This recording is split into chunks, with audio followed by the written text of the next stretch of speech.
நேத்து அம்மையார் நிர்மலா சீதாராமன் அவர்கள் அவர் எந்த பிரஸ் மீட் கொடுத்தாலும் பொய்யை தவிர வேறு எதையுமே சொல்ல முடியவில்லை. நான் உறுதியாக சொல்கிறேன், அவர் சொல்வது பச்சை பொய். மழை வெள்ளத்தை ஸ்டேட் டிசாஸ்டர் அறிவிக்க சொன்னாரு, அப்படிலாம் முடியாது. அது அவர் வச்சிருக்கிற பேப்பர்லயே தெளிவா எழுதி இருக்கு. ஆனாலும் பொய் சொல்லுவாரு, ஸ்டேட் டிசாஸ்டர் அறிவிச்சுக்கங்கன்னு. நேத்து என்ன பொய் சொல்லி இருக்கிறாரு? கோயிலை இடிக்க சொல்றவங்களுக்கு உங்க ஓட்டா? தமிழ்நாட்டில் யாராவது கோயிலை இடிக்கணும்னு சொன்னானா? எந்த கட்சியாவது சொன்னதா? எந்த இயக்கமாவது சொன்னதா? திராவிடர் கழகமோ திராவிட முன்னேற்ற கழகமோ அதிமுகவோ அல்லது வேறு எந்த எம்எல்ஏ இயக்கமாவது கோயிலை இடிக்க வேண்டும் என்று சொன்னார்களா?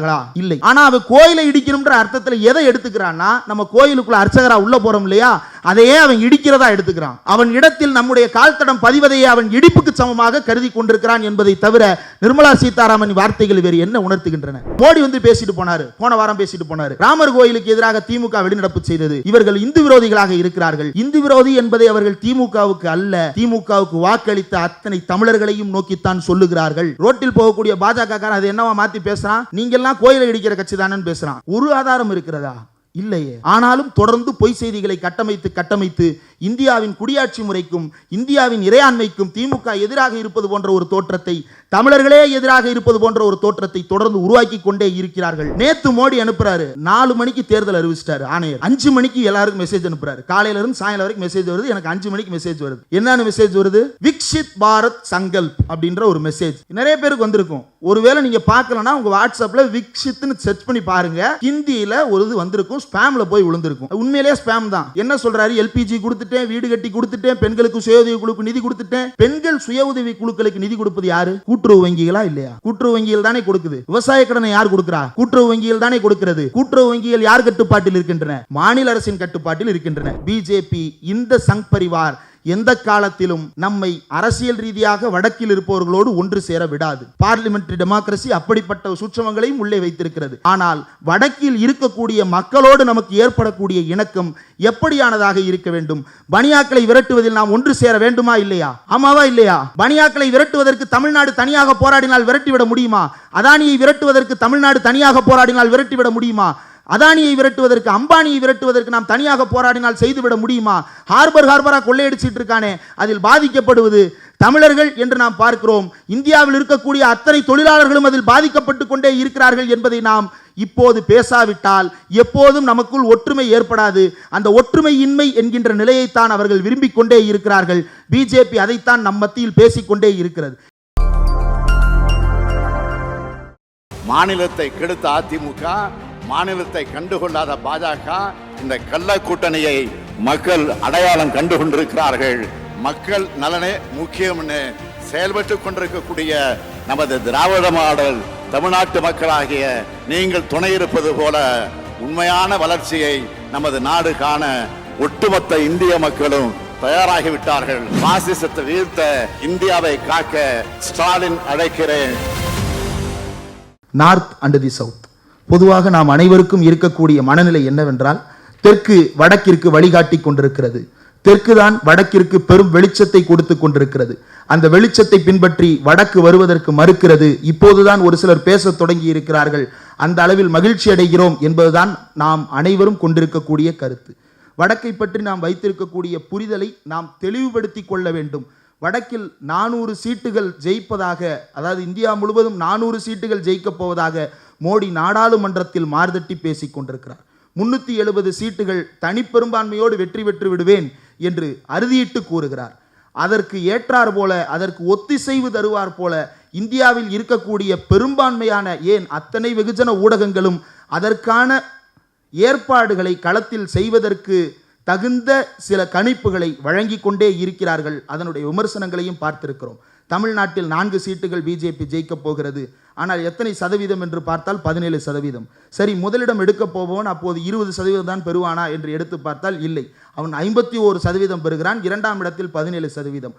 தமிழ்நாட்டின் வரலாற்றில் இந்த பாரதூரமான வித்தியாசத்தில் வெற்றி பெற்ற அல்லது 2ஆம் இடம் பெற்ற எந்த கட்சிக்கும் இடையே இவ்வளவு சீட்டுகள் வித்தியாசம் இருக்காது.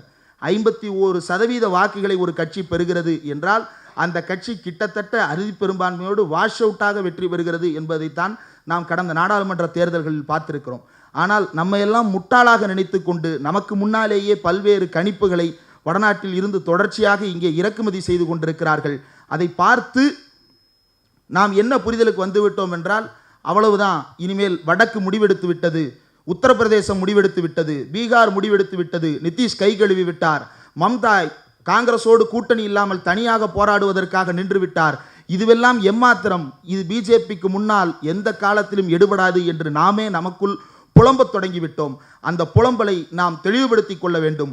உண்மையில் வடக்கின் நிலவரம் எப்படி இருக்கிறது என்பதை நாம் அறிந்து கொள்ள வேண்டும் என்பதற்காக முன்னாள் ஏபிபி நாடுன்னு தமிழ்நாட்டில் இருக்கு, ஏபிபியினுடைய செய்தி ஆசிரியராக பணியாற்றியவர், பல்வேறு முன்னணி ஊடகங்களில் செய்தி ஆசிரியராக பணியாற்றியவர். அதிலிருந்து நாம் எப்படி தமிழ்நாட்டில் எப்படி ஒரு சுதந்திரமான ஊடகங்கள் தனித்து கிளைத்து எழுவதற்கு ஒரு காலகட்டம் தேவைப்பட்டதோ அதே போன்ற ஒரு காலகட்டத்தில் தன்னிச்சையான ஊடகவியலாளராக எழுந்து நின்று 28 லட்சம் பேரை இந்தி ஹார்ட்லாண்டில் கவுபெல்ட்டில் பெற்று வைத்திருக்கக்கூடிய திரு நவீன்குமார் அவர்கள் நமக்கு அதை தெளிவுபடுத்துவதற்காக வந்திருக்கிறார்.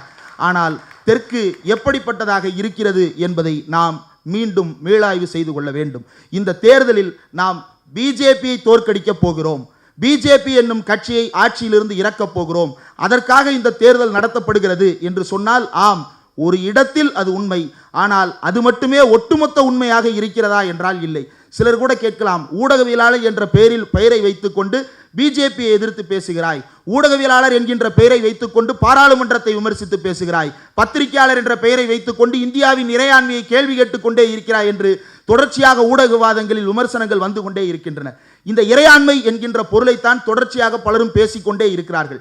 ஏன் இந்த இறையாண்மையை பேசுகிறேன், தேர்தலில் இறையாண்மையை பற்றி ஏன் பேச வேண்டிய தேவை ஏற்படுகிறது அப்படின்னா, இந்த இறையாண்மை அப்படின்ற அந்த வார்த்தையை வைத்துக்கொண்டு தான் பல்வேறு கட்சிகளை ஒடுக்கி கொண்டிருக்கிறார்கள், பல்வேறு ஊடகங்களை முடக்கி கொண்டிருக்கிறார்கள், பல்வேறு தன்னிச்சையாக போராட்டத்தை ஒருங்கிணைத்துக் கொண்டிருப்பவர்களை எல்லாம் தவிடுபடி ஆக்கி கொண்டிருக்கக்கூடிய ஒரே வார்த்தை இறையாண்மை.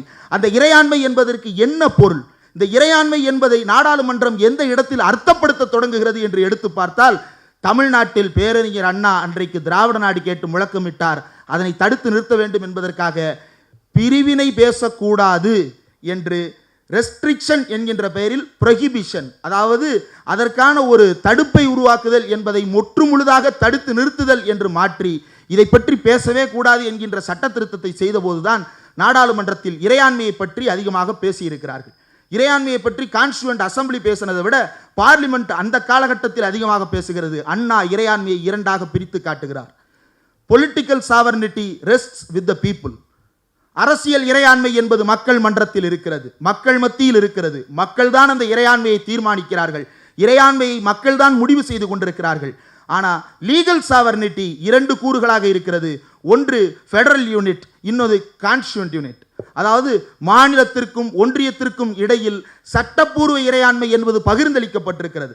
நாடாளுமன்றத்தில் நமக்கு இருக்கும் எண்ணிக்கை வெறும் 40, அவர்களுக்கு இருக்கும் எண்ணிக்கை 503. இந்த 40 பேர் கொண்டு வரும் தீர்மானத்தை அந்த 503 பேர் எந்த காலத்திலும் ஏற்கப் போவதே கிடையாது. அங்கு எந்த சட்டத்தையும் நம்மால் நிறைவேற்றிக் கொள்ள முடியாது. ஆகவே நம்முடைய சட்டங்களை நிறைவேற்றிக் கொள்ள நம்முடைய சட்டமன்றத்துக்கான இறையாண்மை என்பது வேண்டும். அண்ணா அந்த இறையாண்மையை வேறு ஒரு எல்லையில் கேட்டார். எல்லையே பிரித்து விடுவோம், இறையாண்மையை பகிர்ந்து விடுவோம் என்று சொன்னார். ஆனால் மாறாக அண்ணாவுக்கு ஒரு மறைமுக வெற்றி ஒன்று கிடைத்தது. இன்றைக்கு முதலமைச்சர்களினுடைய உரைகளை எடுத்து பார்த்தால், முதலமைச்சரினுடைய ஓத்துன்னு சொல்லுவாங்க, உறுதிமொழின்னு சொல்லுவாங்க. அந்த உறுதிமொழியை எடுத்து பார்த்தால் சாவர்னிட்டியின் மேல் சத்தியம் செய்து அவர்கள் பதவி பிரமாணம் செய்து கொள்கிறார்கள்.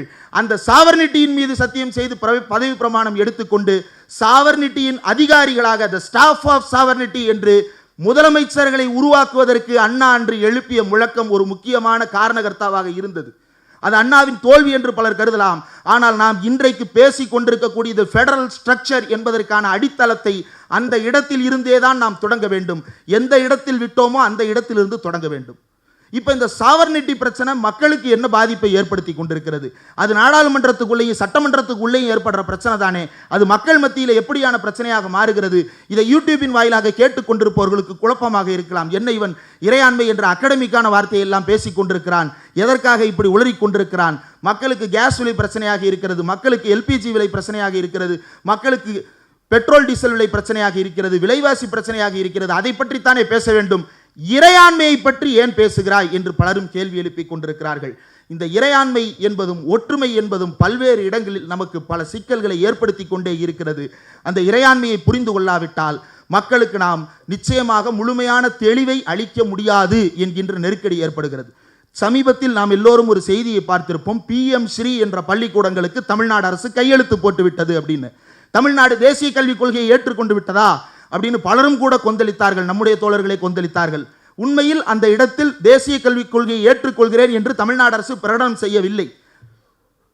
எழுதியிருக்கக்கூடிய அந்த அறிக்கையில் கொடுக்கப்பட்டிருப்பது என்னவென்றால், மாநில அளவில் ஒரு குழு அமைத்திருக்கிறோம், அந்த குழு முடிவு செய்யும், அதன் அடிப்படையில் நாங்கள் இதில் இணைந்து கொள்வதை முடிவெடுக்க காத்திருக்கிறோம் என்று சொல்லி இருக்கிறார்கள். இதில் தேசிய கல்விக் கொள்கையை ஏற்றுக்கொள்வது என்பது தமிழ்நாட்டினுடைய சரத்தில் இல்லை.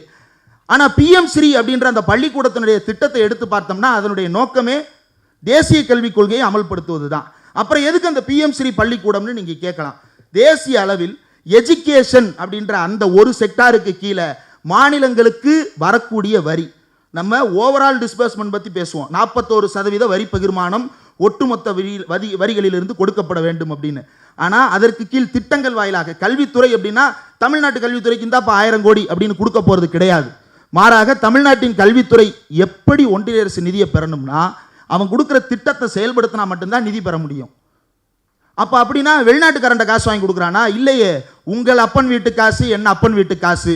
நாம் ஹெல்த் அண்ட் எஜுகேஷன் செஸ் என்று ஒவ்வொரு ஆண்டும் ஆயிரக்கணக்கான கோடிகளை கட்டி கொண்டிருக்கிறோம். அந்த கட்டி கொண்டிருக்கும் கோடிகளை எல்லாம் எப்படி பகிர்ந்தளிக்கிறார்கள் என்றால் 3 தான் பிரித்து கொடுக்குறான். ஒன்றிய அரசு மாநிலத்துக்கு 3 திட்டத்தில் தான் பிரித்து கொடுக்குது கல்விக்கு.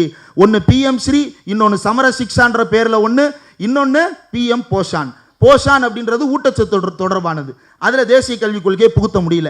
ஆனால் மீதி இருக்கக்கூடிய 2 திட்டங்களை நம்ம எடுத்துக்கணும்னா தேசிய கல்விக் கொள்கையை ஏற்றுக்கொண்டால் மட்டும்தான் நாம் பிஎம் ஸ்ரீ ஸ்கூலை பெற முடியும், சமர சிக்ஷான்ற அந்த நிதியை பெற முடியும்.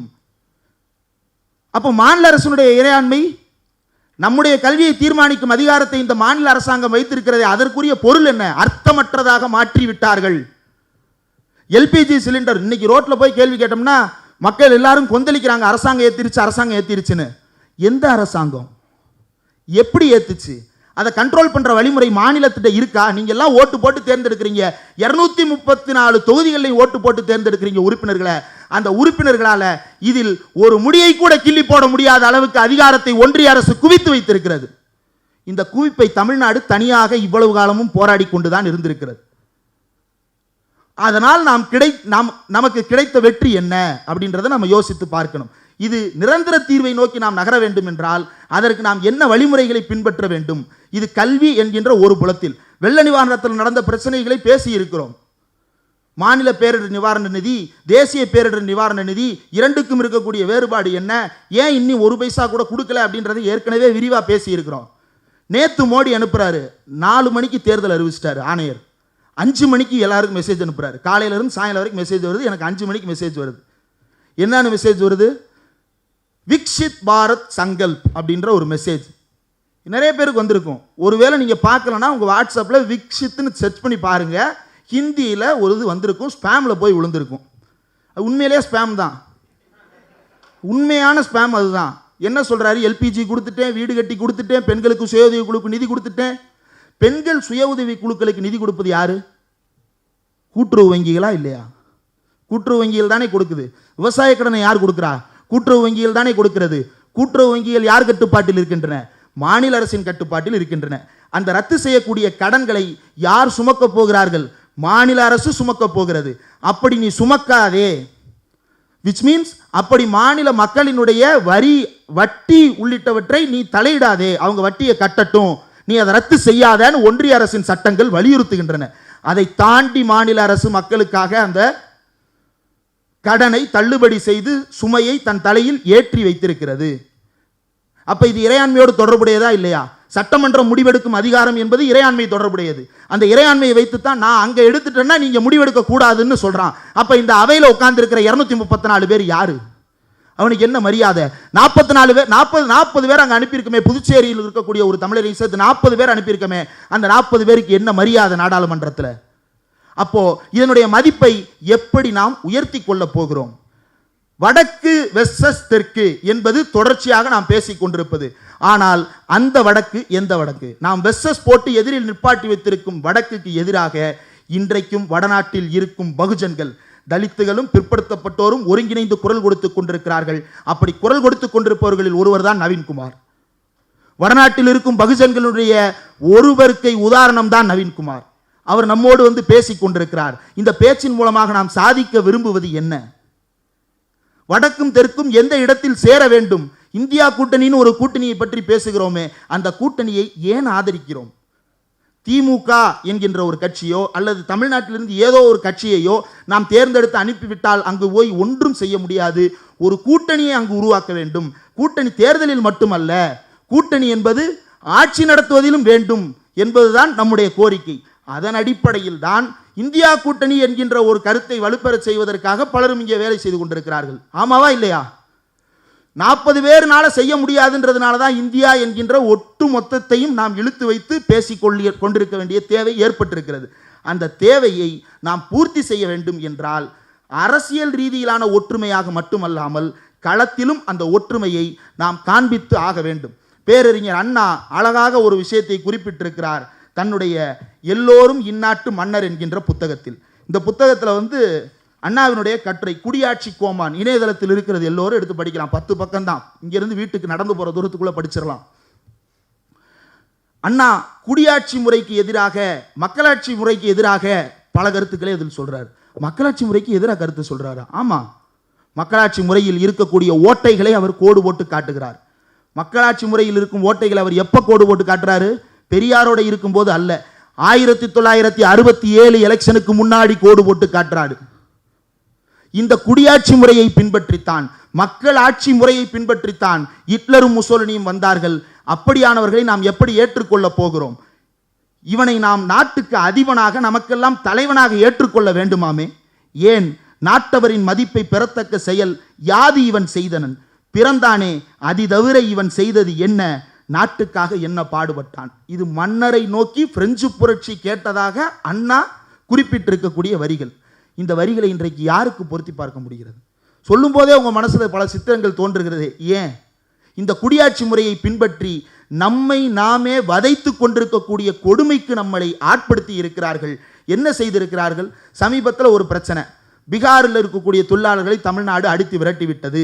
அதனால் இந்தியாவிலிருந்தே தமிழ்நாடு வேறு ஒன்றாக சிந்தித்துக் கொண்டிருக்கிறதுன்னு பேசினான். ஒன்று. ரெண்டாவது, நேத்து அம்மையார் நிர்மலா சீதாராமன் அவர்கள், அவர் எந்த பிரஸ் மீட் கொடுத்தாலும் பொய்யை தவிர வேறு எதையுமே சொல்ல முடியவில்லை. நான் உறுதியாக சொல்கிறேன், அவர் சொல்வது பச்சை பொய். மழை வெள்ளத்தை ஸ்டேட் டிசாஸ்டர் அறிவிக்க சொன்னார். அப்படிலாம் முடியாது. அது அவர் வச்சிருக்கிற பேப்பர்லேயே தெளிவாக எழுதியிருக்கு. ஆனாலும் பொய் சொல்லுவார், ஸ்டேட் டிசாஸ்டரை அறிவிச்சுக்கங்கன்னு. நேத்து என்ன பொய் சொல்லியிருக்கிறாரு? கோயிலை இடிக்க சொல்றவங்களுக்கு உங்க ஓட்டா? தமிழ்நாட்டில் யாராவது கோயிலை இடிக்கணும்னு சொன்னானா? எந்த கட்சியாவது சொன்னதா? எந்த இயக்கமாவது சொன்னதா? திக சொன்னதா? அல்லது திராவிடர் கழகமோ திராவிட முன்னேற்ற கழகமோ அதிமுகவோ அல்லது வேறு எந்த எம்எல்ஏ இயக்கமாவது கோயிலை இடிக்க வேண்டும் என்று சொன்னார்களா? இல்லை. ஆனால் அவன் கோயிலை இடிக்கணும்ன்ற அர்த்தத்தில் எதை எடுத்துக்கிறான்னா, நம்ம கோயிலுக்குள்ள அர்ச்சகரா உள்ள போறோம் இல்லையா, அதையே அவன் இடிக்கிறதா எடுத்துக்கிறான். அவன் இடத்தில் நம்முடைய கால்தடம் பதிவதையே அவன் இடிப்புக்கு சமமாக கருதி கொண்டிருக்கிறான் என்பதை தவிர நிர்மலா சீதாராமன் வார்த்தைகள் வேறு என்ன உணர்த்துகின்றன? இதன் மூலமாக அவன் என்ன சொல்ல வருகிறான்? மோடி பேசிட்டு போனாரு, போன வாரம் பேசிட்டு போனாரு. ராமர் கோயிலுக்கு எதிராக திமுக வெளிநடப்பு செய்தது. இவர்கள் இந்து விரோதிகளாக இருக்கிறார்கள். இந்து விரோதி என்பதை அவர்கள் திமுகவுக்கு அல்ல, திமுகவுக்கு வாக்களித்த அத்தனை தமிழர்களையும் நோக்கித்தான் சொல்லுகிறார்கள். ரோட்டில் போகக்கூடிய பாஜகக்காரன் அது என்னவா மாற்றி பேசுறான்? நீங்கள்லாம் கோயிலை இடிக்கிற கட்சி தானேன்னு பேசுறான். ஒரு ஆதாரம் இருக்கிறதா? இல்லையே.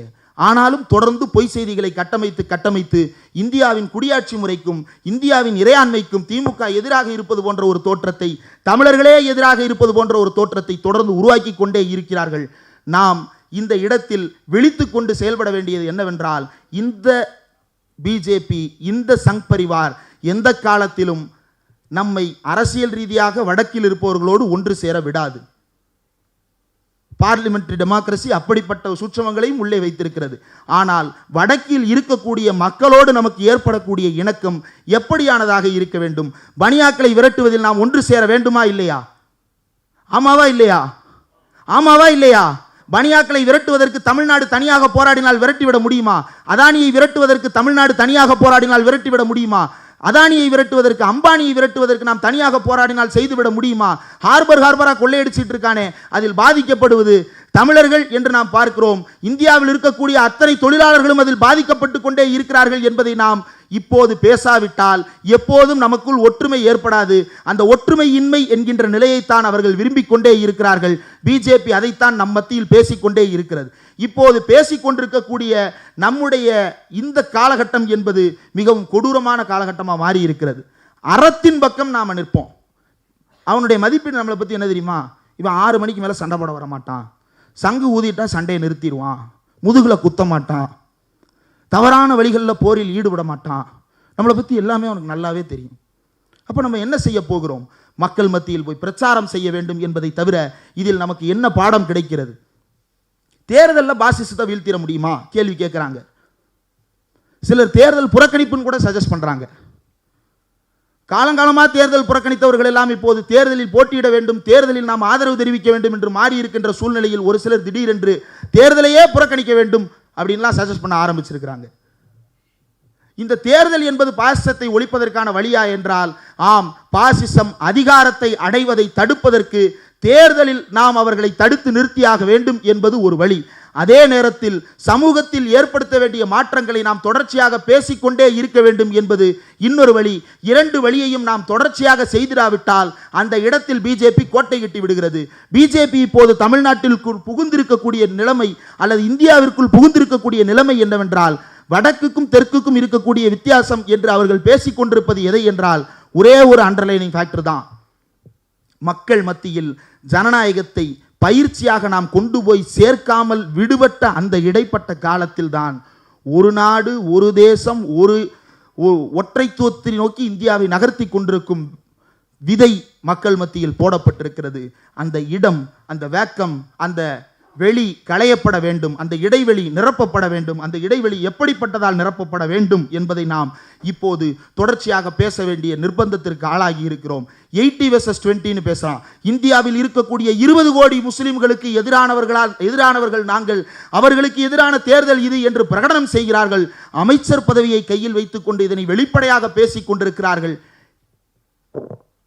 இந்தியாவினுடைய தலித்துகளுக்கு எதிராக இவர்கள் செய்து கொண்டிருக்கிறார்கள். அப்படியே எடுத்து பாருங்க, இந்தியா முழுவதும் தலித்துகளுக்கு நடந்த கொடுமைகளை எடுத்து பாருங்க, இந்தியா முழுவதும் பெண்களுக்கு நடந்த கொடுமைகளை எடுத்து பாருங்கள், இந்தியா முழுவதும் இருக்கக்கூடிய விளிம்பு நிலை மக்களுக்கு ஏற்படுத்தப்பட்ட கொடுமைகளை எல்லாம் எடுத்து பாருங்கள்.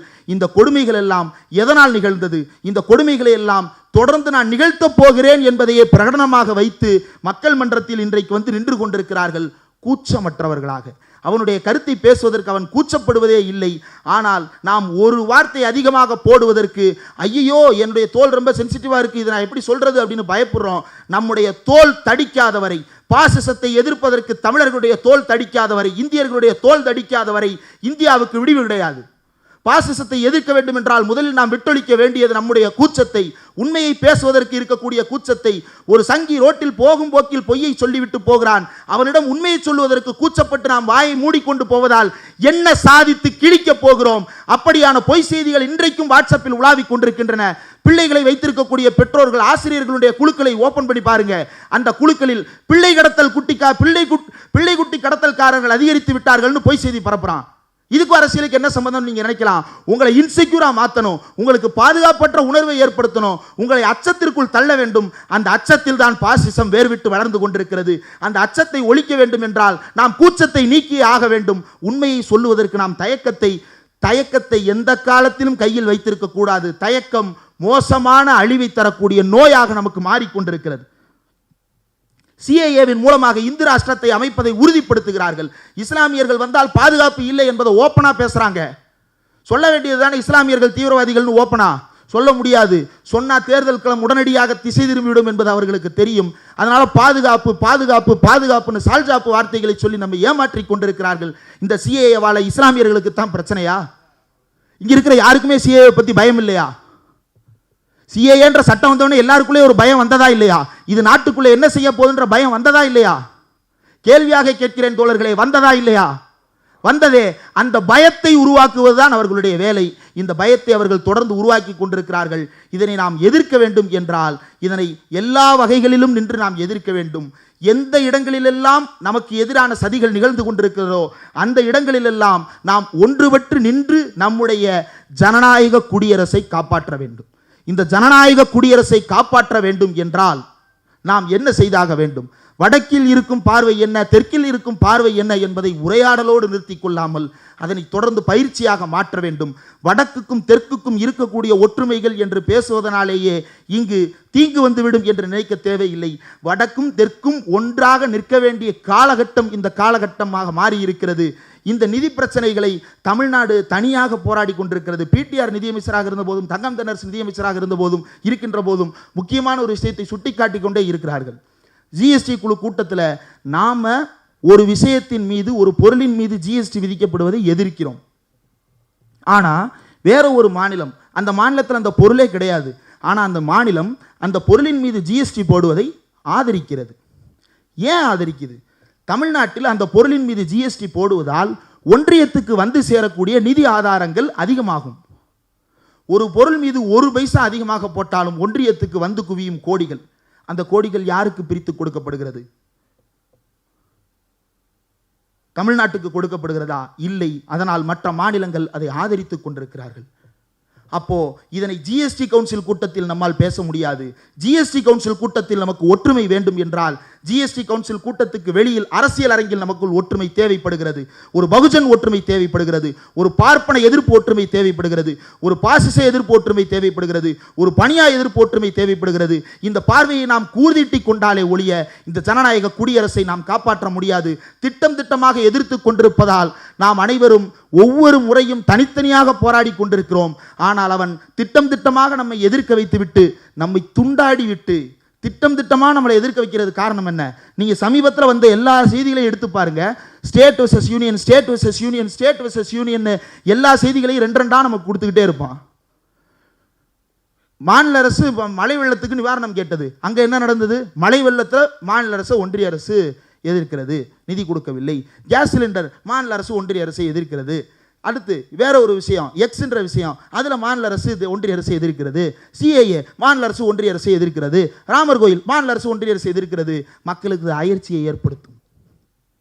மக்களுக்கு அது அயற்சியை ஏற்படுத்தும். அந்த அயற்சியால் என்னப்பா எப்போ பார்த்தாலும் இதே பேசிட்டு இருக்கான் என்று மக்களை இந்த அரசியலில் இருந்து வெளியேற்றிவிட துடித்துக் கொண்டிருக்கிறார்கள். அப்படி வெளியேற்றுவதற்கு நாம் அனுமதிக்க கூடாது. ஏற்கனவே மாணவர்கள் பல பேரை வெளியில் நிறுத்திவிட்டதாக இந்து ராஷ்டிரத்தை அமைக்க துடிப்பவர்கள் தொடர்ந்து கொக்கரித்துக் கொண்டிருக்கிறார்கள். அவர்களிடம் நாம் இதை பேச வேண்டிய தேவை இருக்கிறது. இதை தமிழ்நாடு மட்டுமல்ல, இந்தியா முழுவதற்கும் நாம் பேசியாக வேண்டும். இந்த நாடாளுமன்றத்தில் நமக்கு தேவையானவற்றை நாம் சாதித்துக் கொள்ள வேண்டும் என்றால் தமிழர்களுடைய சுயநலத்துக்காகவாவது வடக்கில் இருக்கக்கூடிய அரசியல் கட்சிகளோடும் வடக்கில் இருக்கக்கூடிய மக்களோடும் நம்முடைய பிரச்சனைகளை பேசி நமக்கிடையே தீர்மானத்தை உருவாக்கி கொண்டு நமக்கிடையே பிரச்சனைகளை தீர்க்கும் வழிகளை கண்டடைந்தாலே ஒழிய இந்த ஒன்றியத்திற்குள் நாம் எந்த காலத்திலும் விடிவு காலத்தை தேடவே முடியாது. 40 பேரை வைத்துக்கொண்டு 503 பேரை எந்த காலத்திலும் எதிர்த்து விட முடியாது.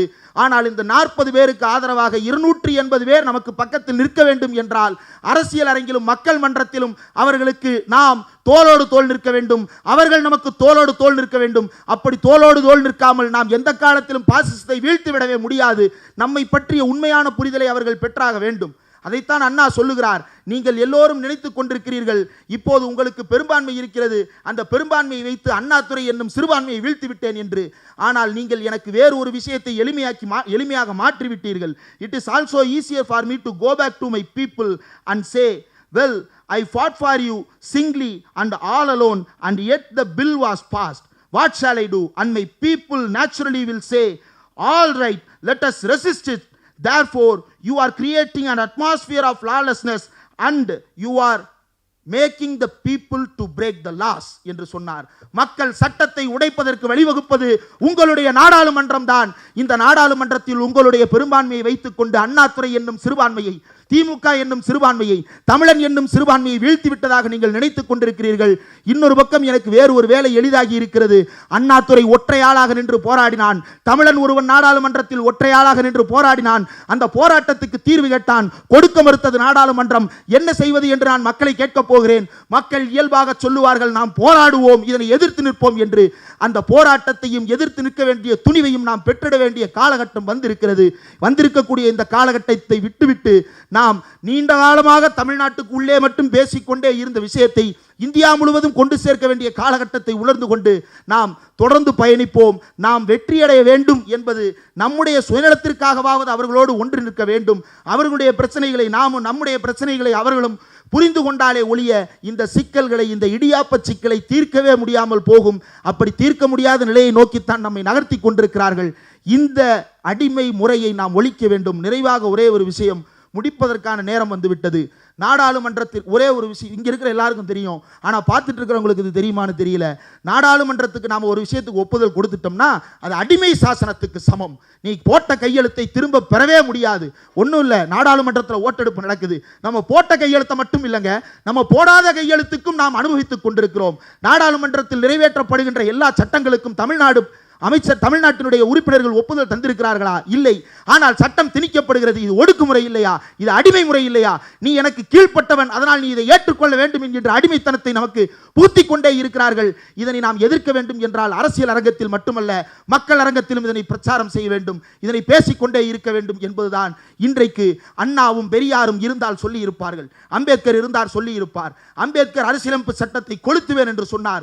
எதற்காக கொளுத்துவேன் என்று சொன்னார்? அவர் சிறுபான்மையினரை பாதுகாப்பதற்காக, மொழி சிறுபான்மையினரை பாதுகாப்பதற்காக, இன சிறுபான்மையை பாதுகாப்பதற்காக, மத சிறுபான்மையை பாதுகாப்பதற்காக, இந்தியாவில் இருக்கக்கூடிய எல்லா சிறுபான்மையையும் பாதுகாப்பதற்காக இந்த அரசியல் சட்டம் எனக்கு எதிரானதாக நிற்கும் என்றால் இதனை நான் எழுதினேன் என்று பாராமல் நான் கொளுத்தியே தீர்வேன் என்று பேசினார். அப்படியான ஒரு நெருக்கடியை அன்றைக்கு அம்பேத்கருக்கு ஏற்படுத்தினார்கள். அப்படியான ஒரு அரசியல் நெருக்கடியை இன்றைக்கு மக்கள் மத்தியில் ஏற்படுத்தி கொண்டிருக்கிறார்கள். மக்களிடம் செல், மக்களிடம் பேசு, மக்களை பயிற்றுவி என்று சொன்னார் பேரறிஞர் அண்ணா. அந்த மக்கள் என்கின்ற குழாத்துக்குள் நாம் இந்தியா முழுவதும் இருக்கக்கூடிய மக்களை ஒன்றடக்கி அவர்களிடம் பேசாவிட்டால் நாம் நாடாளுமன்றத்துக்கு ஒப்புதல் அளித்து ஒப்புதல் அளிக்காமல் கொடுத்து கொண்டிருக்கின்ற அத்தனை ஒப்புதலையும் நாம் திரும்ப பெறவே முடியாது. நாம் நீட் தேர்வுக்கு நாடாளுமன்றத்தில் ஒப்புதல் அளிக்கவே இல்லை. ஆனால் நம் மீது சட்டத்தின் ரீதியாக திணிக்கப்பட்டது. மாநில அரசின் சட்ட இறையாண்மை எங்கே போனது? மக்களினுடைய அரசியல் இறையாண்மை எங்கே போனது? இது எங்கே போனது என்கின்ற கேள்வியை மக்களை தேட வைக்க வேண்டும். அந்த தேடுதலுக்கான பதிலை மக்கள் விரைவில் கண்டறிவார்கள் என்கின்ற நம்பிக்கையோடு இந்த உரையை நிறைவு செய்கிறேன். நன்றி.